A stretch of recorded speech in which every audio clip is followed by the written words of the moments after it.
Fakultas Ilmu Pendidikan Universitas Pendidikan Ganesha melalui Badan Eksekutif Mahasiswa menggelar pemilihan remaja berbudi pekerti PRB ke-16. Grand final acara yang berlangsung secara virtual ini dilaksanakan Senin 30 November 2020. Melalui acara ini diharapkan lahir generasi yang tangguh dan kompetitif di tengah era global.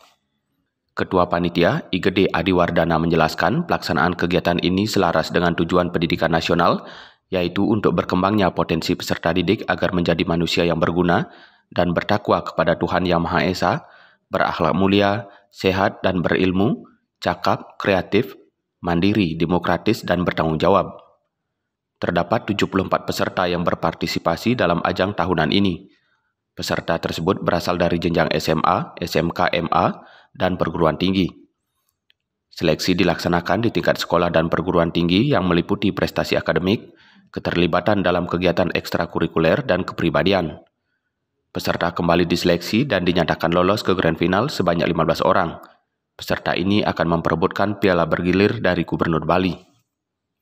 Gubernur Bali dalam sambutannya yang dibacakan Kepala Bidang Pemuda dan Olahraga Dinas Pendidikan Kepemudaan dan Olahraga Provinsi Bali, Imade Dana Tenaya mengapresiasi pelaksanaan kegiatan ini karena sebagai media mendorong kecerdasan non-intelektual pada peserta didik.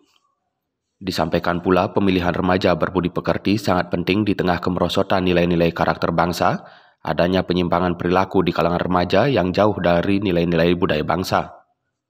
Sementara itu, Dekan Fakultas Ilmu Pendidikan Undiksa, I. Ketut Gading mengatakan pelaksanaan kegiatan ini sebagai salah satu bentuk kontribusi Undiksa terhadap pembangunan budi pekerti di kalangan generasi muda. Ia kembali menekankan adanya pemilihan remaja berbudi pekerti berawal dari keprihatinan terhadap dampak pendidikan yang mengutamakan kecerdasan intelektual dan menomorduakan pengembangan budi pekerti. Dampak-dampak tersebut cukup banyak dan mudah ditemukan, seperti penyalahgunaan narkoba, konflik antar bangsa, perselisihan antar etnis, dan sebagainya. Dampak negatif dari pendidikan yang hanya mengedepankan pengembangan kecerdasan intelektual dan menomorduakan pengembangan budi pekerti.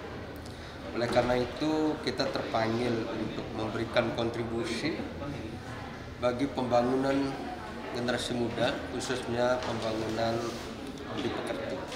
Sehingga nanti lulusan sekolah dan lulusan perguruan tinggi yang kita hasilkan merupakan lulusan-lulusan yang sehat jasmani, rohani, cerdas secara intelektual, dan juga cerdas secara emosional, spiritual, dengan kata lain memiliki budi pekerti baik.